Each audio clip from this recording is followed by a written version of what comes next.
মা মানেই বায়না। আর এই গভীর রাতে মার কাছে সন্তানরা বায়না ধরেছে তারা গভীর রাতে নাস্তা খাবে।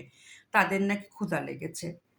এখন আমি মা, যেহেতু সন্তানরা বায়না ধরেছে আমাকে তো বানিয়ে দিতেই হবে।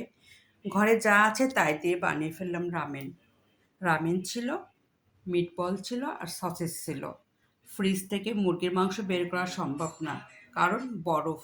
আর এই জন্য আমি মাছ মাংস বাদে আমি বানিয়ে ফেললাম রামেন বাচ্চাদের বায়না অনুযায়ী। বাচ্চারা রামেন খুব পছন্দ করে, এই জন্য আমি রামেনটাই চিন্তা করে বানালাম। আর ঘরে আমার রামেনে ছিল। আর দেখুন, আমার ২ বাচ্চার বায়না, আমি বানিয়ে ফেললাম রাত দুপুরে নাস্তা। আর তার সঙ্গে বানিয়েছে কফি। কারণ বাচ্চারা কফি বলেন আর চা বলেন, এই যুগের বাচ্চারা খুব পছন্দ করে।